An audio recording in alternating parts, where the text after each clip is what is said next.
Good afternoon. This is Colton from Shout Out here in NostalgiaCon at 2026. And right beside me is Jim. How are you doing, Jim? Hey, very good. Thank you very much for asking. Yeah. So far, so good. Excellent. Hey, we just wanted to get some feedback and maybe some tips and tricks for some of the new Cummings voice acting. And one of the biggest questions that we get is the health routines. We know that's so important in life, and there are some challenges in that.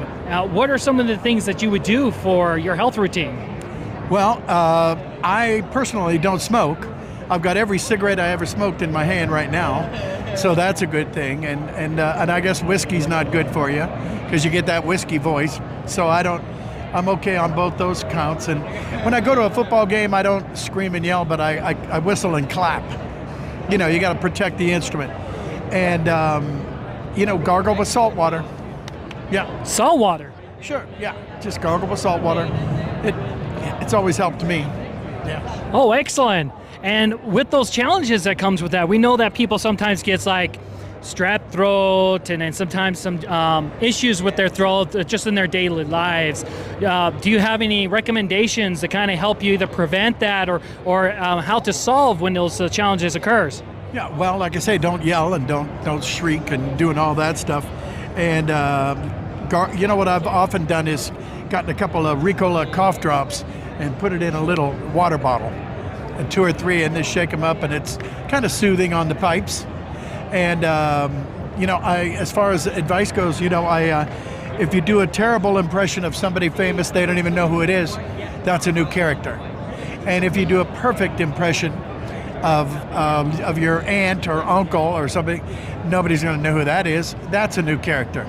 And I could say that if you put 2 characters together, like, I'm not sure if you've heard of my guy Hondo Ohnaka from Star Wars, Clone Wars, and I put together Charles Bronson and Yul Brynner, 2 old character actors, and out comes Hondo Ohnaka. So there is that little trick, but don't tell anybody. It's a trade secret. That's awesome. What are some of the things that, these characters that you go through the different types of projects? I know that sometimes in those projects you have to switch from one character versus over to the other character, or maybe 2 or 3 characters. How do you get into the character, and how do you move from one to the other? Well, I've been asked that before, and I guess it's a mindset, because I've been doing it for so long that I don't even think about it. I have a joking expression called instincts are the best stinks. And, if it feels right to you, then go for it, because it'll probably come out okay. Knock on wood. Yeah, I don't have a clear-cut, method.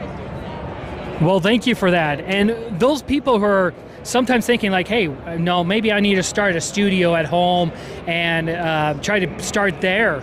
Do you have any recommendations on what to do with starting out at home? Well, I don't really know too much about that. I've got a studio at home, but I don't think I would do that until I had a reason, because it's not the cheapest thing in the world to do.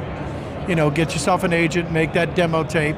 See, I don't even know if they don't even have demo tapes now, but a reel of all your various things that you can do, accents and character voices, and shop that around, and hopefully you get enough work to get that studio at home built in. One of the things I was always curious about is the characters you would do. What were some of the things that you thought?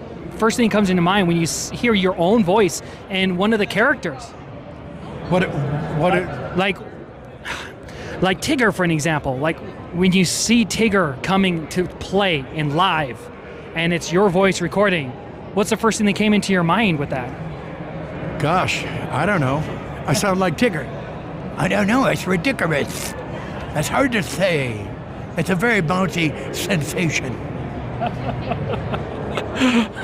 Thank you so much for that. And if you had to wrap it around for like 3 major keys on how to help somebody start into voice acting, because we know that getting the resources and trying to figure out where to go to get started. Do you have 3 wisdoms you can share with us? Well, if you're making that first demo, make sure that one, if you have one character from New York, don't have another one right after that from New York. Have one from Memphis or something and make sure that each character is distinct and has contrast to the one before it and after it. And that way, it's a better display of your range, because that's what you want. You want to have a wide range, and that's the way to go. That's how I did it. At what point do you think you'll be ready to look for an agency? When you think you are. Yeah. Oh, excellent. Go get them. Break the lip.